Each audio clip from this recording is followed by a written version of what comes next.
E tem um tema em relação à política internacional que ele é particularmente relevante e é totalmente esquecido no debate, que é o seguinte: a maior parte da cobertura jornalística, salvo momentos muito específicos, como esse que a gente está vendo agora na Ucrânia, a maior parte do conteúdo jornalístico ele é produzido em 3 ou 4 agências de notícias no mundo inteiro. A agência francesa, a Reuters, uma ou outra americana, e é basicamente isso. Como é que no resto do mundo se faz? As próprias emissoras desses países compram para veicular essas notícias nos seus canais.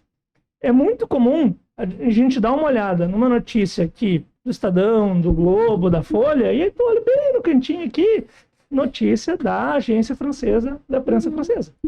French Press, AFP, CNN. Só compra São pouquíssimas corporações que produzem. Significa que elas estão necessariamente nos mentindo? Não necessariamente. Não é isso. Eu não quero cair numa teoria da conspiração, que eu acho que é sempre uma explicação fácil, mas ruim. Mas assim, se tem 3 ou 4 empresas que estão te dando as informações, o viés é esse.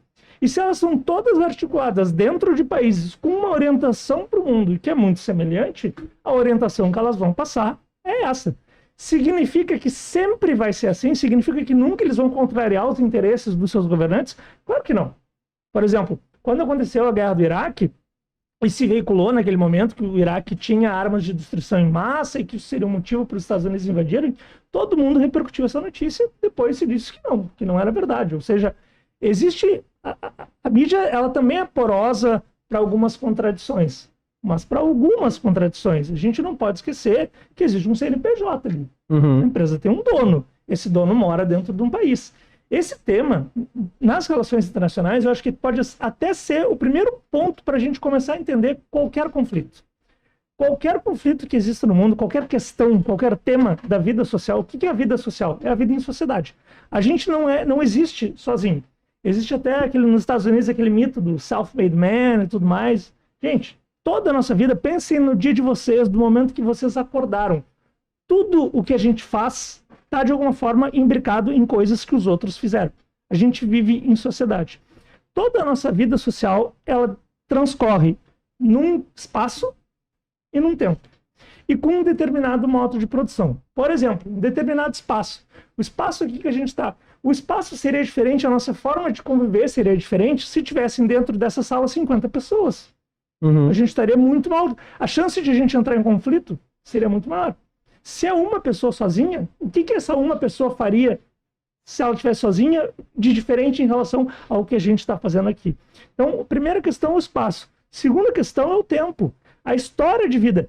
Pensem na vida de vocês. Os acontecimentos da vida de vocês que levaram vocês até hoje não influencia as atitudes que vocês tomam hoje. A vida que vocês levaram na infância não é importante. Os ensinamentos que vocês levaram não é importante até hoje. Na vida social, da mesma forma. E, por fim, a gente tem que pensar no modo de produção. Por quê? O ser humano, ele não vive de vento.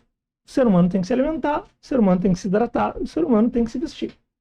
É o mínimo para que ele possa sobreviver. Sim. E como é que a gente faz isso? Sozinho? Eu, Ricardo, acordo de manhã, vou plantar a minha comida, faço tudo e garanto o meu sustento? Não, eu tenho a minha atividade, eu sou professor e eu tiro a minha renda a partir disso, do meu serviço que eu vendo, que eu oferto para o mercado. E essa é a realidade da maioria das pessoas. Alguns herdeiros talvez não tenham essa dificuldade que a gente tem, mas para a maioria de nós é isso, certo? Sim. Nossa vida é segmentada. Então, a gente está inserido dentro desse contexto. A gente tem que entender as coisas dentro desse contexto. Então, começar a pensar na vida social, um tempo, um espaço e um modo de produção nos permite começar a entender. E ainda no mundo contemporâneo, a gente vive dentro de estados. Em última instância, nós vivemos dentro do Brasil. Quem garante a nossa segurança, ou quem tem que garantir a nossa segurança, a nossa integridade física, é o governo brasileiro. O estado no qual a gente vive é o Brasil. A gente vota dentro do Brasil. A gente, de alguma forma, deve respeitar as leis do país que a gente está. Como a gente mora no Brasil, como somos brasileiros, é o Brasil. Então, esses 4 elementos, pensar que estamos sempre dentro de um determinado tempo, sempre dentro de um determinado espaço, dentro de um modo de produção e dentro de Estados-nações, nos permite começar a entender as questões. Porque os dilemas não são os mesmos. As necessidades não são as mesmas, as carências não são as mesmas e os recursos não são os mesmos. Os países, de alguma forma, claro que não é uma guerra de todos contra todos, mas eles disputam esses recursos e, em alguma instância, é isso que permite que a população tenha uma qualidade de vida melhor ou pior. Então, para a gente começar a debater qualquer tema de relações internacionais, a gente tem que colocar isso no mapa. Qual é o tempo, qual é o espaço, qual é o Estado-nação e qual é o modo de produção. Isso explica tudo? Não, nada explica tudo. Mas se a gente não entender isso, a gente não entende nada. Esse é o primeiro ponto. E aí a gente pode começar e ir mais adiante no debate.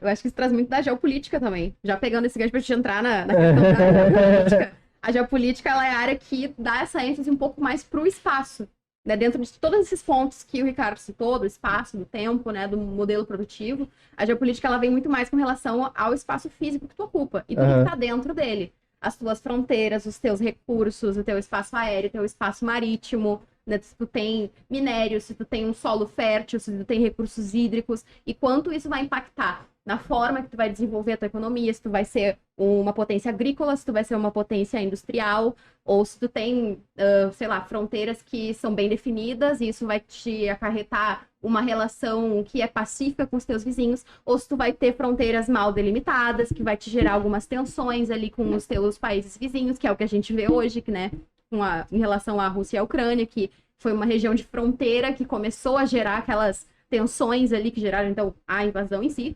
Mas a gente vê, então, a geopolítica muito como esse modelo de análise para a gente entender por que um Estado, né, um Estado-nação, ele é como ele é.